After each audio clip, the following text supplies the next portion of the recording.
Ganesh Balakrishnan. I am the co-founder of Flathead Shoes. We make casual all-day sneakers for the Indian tropical climate and use cases for the Indian urban tribe.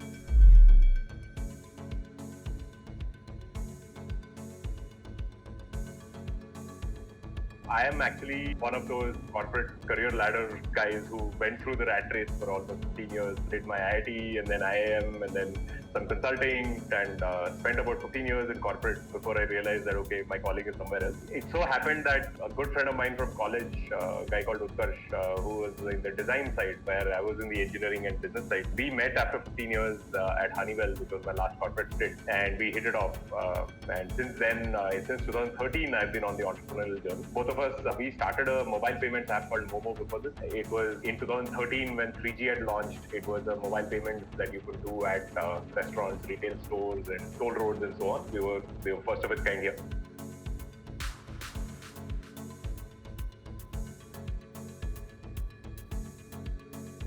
We got acquired by ShopClues. We worked in ShopClues for a couple of years, learned the e-commerce tricks of the trade and stuff like that. Once that was over, we decided to pursue a D2C brand approach. And incidentally, Utkarsh is super passionate about shoes. He's got about 120, 130 pairs of shoes, right? I call him a shoe freak. I get a couple of shoes from him every time because he buys shoes which are not even his size just because he likes them. So that's the kind of guy he is. We've been trend spotting in shoes and we decided, okay, this is the right time. This is the decade for brands in India and we want to do something that leaves a dent in this universe. So why don't we try this out? So that's how Flathead started.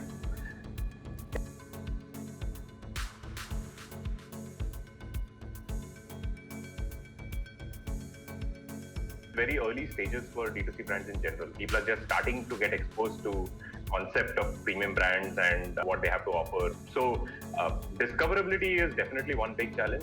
Usual Facebook, Instagram, Google route, but beyond that, how do you reach out to our right audience? In the early stages, we also had a lot of road shows that we used to do to get customers to touch and feel our shoes, try our shoes on and so on. But the pandemic obviously has put a stop to that. We really have to figure out new avenues of reaching out to our audiences and talking to them and engaging with them. That is one big challenge. In general, for D2C brands, I think trust building is one big area that is always a challenge. How do you convince a customer to shell out a premium for a shoe that they've never heard of or for a product that they've never heard of, if you will. So that is definitely one big challenge that we normally have. As we grow, there is a balance between, because we are a product company, we are not a tech company. Our resources are also finitely scalable. You cannot assume a huge inventory risk and then try to figure out if demand is going to come. That doesn't work. You have to balance supply and demand at all points in time. As your demand ramps up, you will have to keep ramping up your supplier base and your inventories as well. So there's a balancing act that you need to play at all times. So generally, managing working capital, managing inventory is all part of the whole growth story, right? And given this whole huge uncertainties that the pandemic has brought through over the last 2 years, by the way, we launched only 4 months before the pandemic hit. We launched in November 2019. So we barely had our feet on the ground before this happened. It has been a very interesting journey, if you will. There are lots of ups and downs, staring at the bottom of the barrel and survival all the way to now we don't have enough shoes to sell. What do we do now, right? So those happening. But that's startup life, yeah. That's how you enjoy it. But yeah, growth challenges definitely in terms of discoverability, in terms of building trust and getting customers to try our shoes on and talk about us. So evangelism is the other part. Once post-purchase, how do you get customers to start talking and evangelizing your brand so that other people come to hear about you? So those are typical challenges that we come.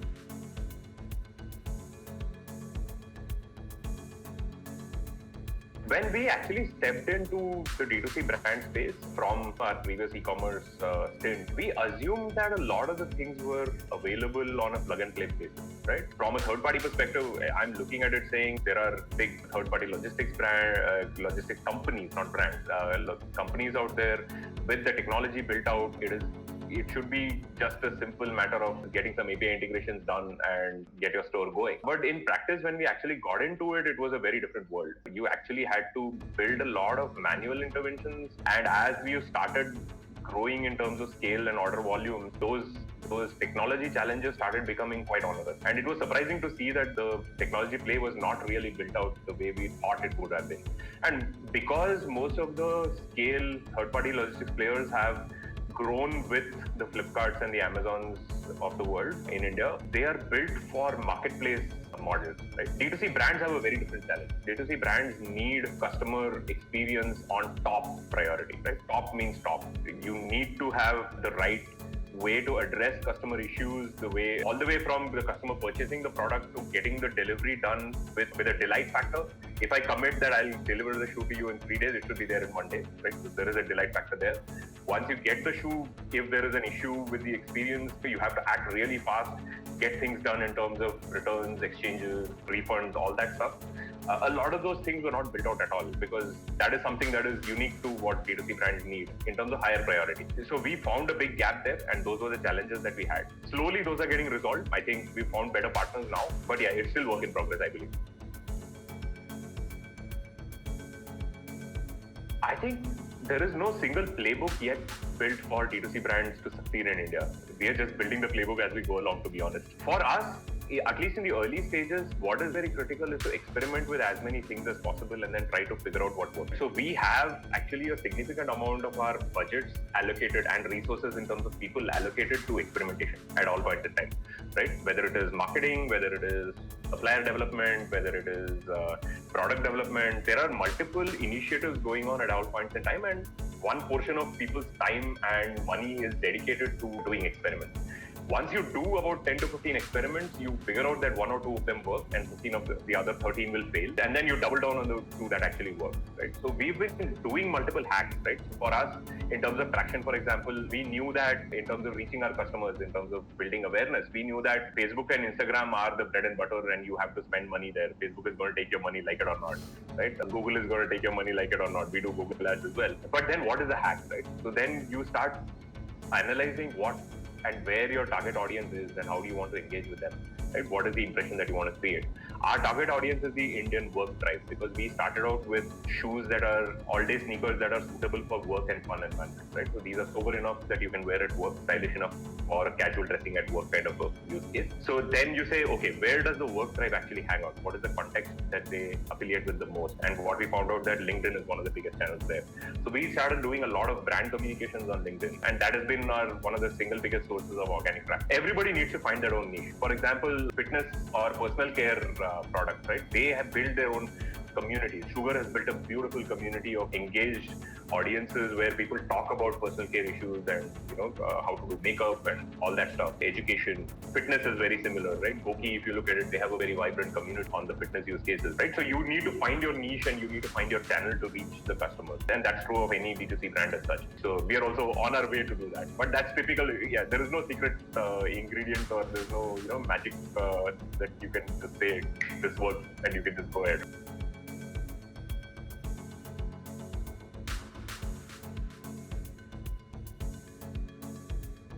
In terms of engagement with the right audiences, I think modern commerce has done a great job. People are now used to shopping online, and that has accelerated during the pandemic as well. So over the last couple of years, it has really picked up in the not just the early adopter audience, but also in the next set of audiences who are starting to come online. They have moved very quickly from information to social to commerce. That has happened, that has accelerated quite a bit. We have seen a lot of audiences from the tier 2, tier 3 cities in terms of geography coming and engaging with us over the last couple of years. Geo obviously has played a big role in that, but also engines and platforms that enable you to do this. There is Shopify or WooCommerce that enables you to create these websites where you can just, without knowing any coding, you can just create a website that looks great and start selling products. You need to get a good premium feel to your website, and that can be done very quickly. Second, in terms of your inventory warehousing and fulfillment and stuff like that, there are players like WhereIQ, there are other logistic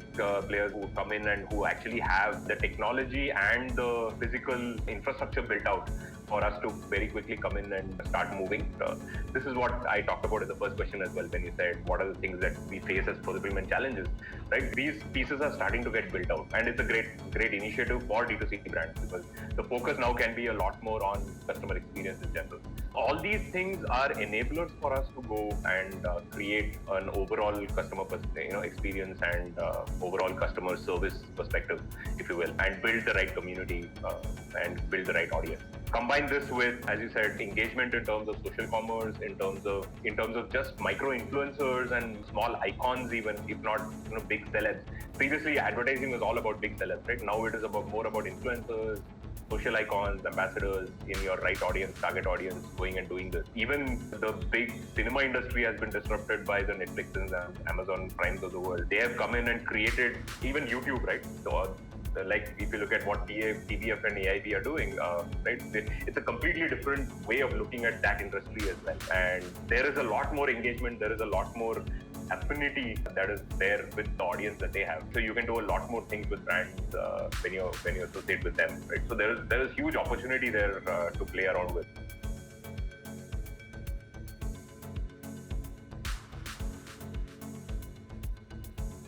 In terms of scale, I think online marketplaces are the biggest. They've been there for almost 10 years or more now, 15 years almost since I started here. Definitely in terms of scale and reach, they are the biggest. Social commerce is picking up really fast. We look at what Meesho is doing, and that area is starting to explode. TV is doing a lot on the video-based shopping and stuff like that. There's a lot more going on in that space, and a lot of new stuff will come as well, right? Look at what Pinduoduo is doing in China. I'm sure there is somebody like that waiting in the wings to explode right now, right? So more action happening in that space now, but emerging. D2C brands, I believe pure D2C in India is still very subscale, very early days, right? You need a lot more ability and audience to be available to scale. I can only sell on my website, flathead.in, and not anywhere else, right? If you're looking at that as the definition of D2C, direct to consumer, definitely there is a long way to go. We are still in very early stages. While the infrastructure is there, the audience is not there yet on that scale. They are still coming on board right now. But if you look at customer experience, hands down, I think D2C wins. If you look at superior experience and connect with the consumer, a lot more tighter conversation, addressing consumer feedback and helping solve problems, and taking that feedback and developing products and variants based on what the customers need. I think D2C is doing a great job there. You work across categories, whether it is food and beverage, personal care, fashion, right? Anywhere, you will see a lot more of this happening. We, in fact, do co-creation with our customers, right? Even before we launch our shoe, at the design stage, we ask our customers, is this something that you would want to do?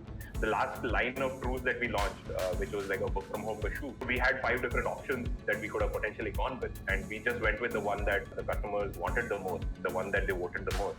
And that one we actually sold out when the production was just starting in the factory on pre-orders itself, right? So there is a lot more of that close consumer connect and experience that you can do on D2C, which you cannot do on a marketplace, because marketplace, you open casual shoes on Myntra, there are 17,000 shoes. How are you going to differentiate? How are you going to tell your story?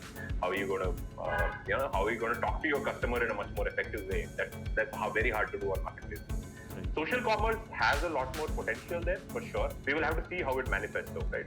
Still early days. I'm still, waiting and watching. If you look at catalog availability, and if you look at the selection for customers to shop, I think online marketplaces, I would rate an 8 or 10. Social commerce catalog is available on Facebook and on Instagram Shop, even though it has not been launched in India. People can still see other foreign brands out there. I would still rate 5 or a 6.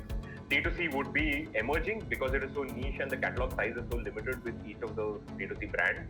I think we are still a 4 or 5, but we are emerging. We are catching up very quickly. If you look at customer experience and end-to-end journey of the customer, all the way from discovering the product to experiencing the product and then talking about it, I think D2C, I would definitely rate an 8 on 10. They would be highest, furthest ahead in the game. Social commerce, I would rate next because there is still one-on-one engagement. There is still a lot of conversations happening. So I would still rate them a 6 or 7. And marketplaces, unfortunately, are a lot more mechanical. They are not directly connected and talking to the consumer as much. I would still rate them a 5 on 10.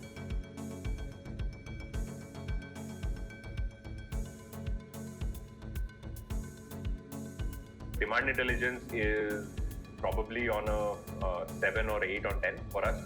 Because as I said, as a D2C brand, you have to balance supply and demand very closely. You need to know very quickly what is selling, what is not, so that you can start inventorizing right.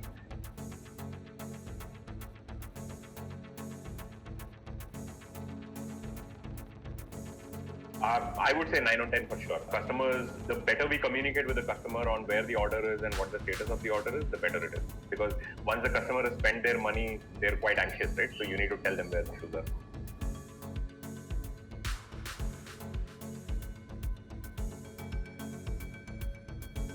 Confirmation pages being branded is essential.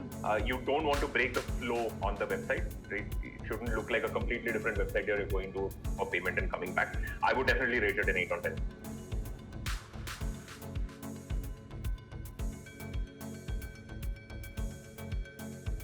I think specifically talking about how VeryIQ plays and in general what technology is required for D2C brands, I think the experience of post-purchase where customers have a seamless way of tracking their order, getting communications about the order, and then after that, if you have to initiate exchanges or refunds, continuous communication, that piece has been very broken until we reached out and worked with VeryIQ.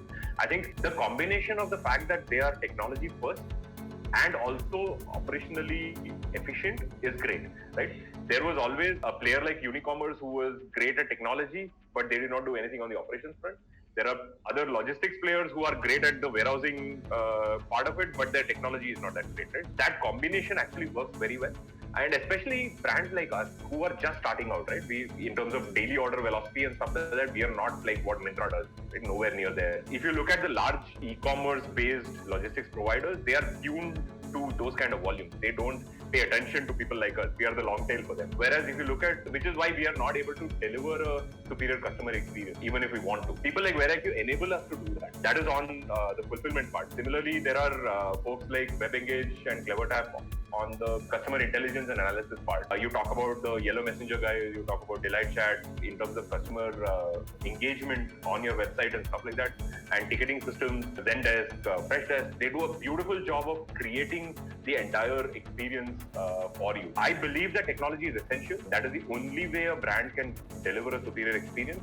And most of our teams are not that big, right? We will not have a 200 people call center plus operations team at all. Our core is marketing, our core is design, our core is branding, right? These are the things that we will do best. And product is core to every D2C brand. These are the things that we will do. But everything else has to be connected through technology, and you have to do this efficiently. It's about time that you instead of throwing people at the problem, you actually solve it through technology. And we are a very lean team. We are a 14-member team running this company. You cannot do it without technology, right? It is a very essential part of how we can grow and succeed and scale.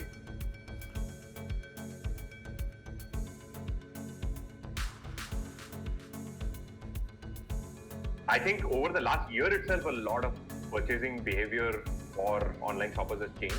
People are a lot more sensitive towards comfort, a lot more sensitive towards hygiene and health. So generally patterns have changed. People are talking a lot more about sustainability. People are talking about health and wellness a lot more. It was more illness based before, now it is more wellness. That is one. We see a shift towards sustainability in general across all aspects of lifestyle.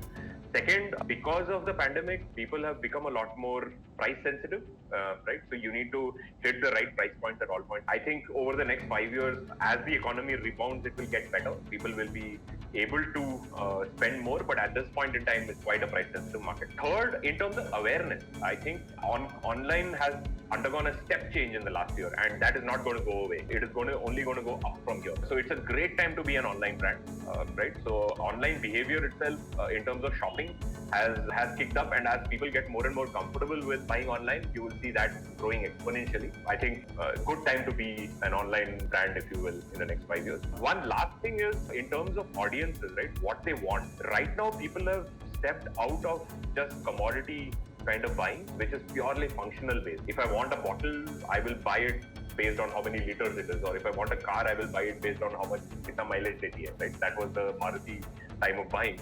Similarly, if you buy a Bata, you buy it because it will last you for 2 years, right? Now people are starting to question that and starting to ask what is best in class in each of these categories. And if I am paying a premium, what is my premium money bringing me in terms of value? And if there is a good emotional connect with the brand, and if there is a good experience overall with the brand, people are starting to value that experience, right? Convenience, generally emotional connection, community, all those things are starting to matter, and people are starting to look at best in class in each of those. That's very encouraging. And that will continue to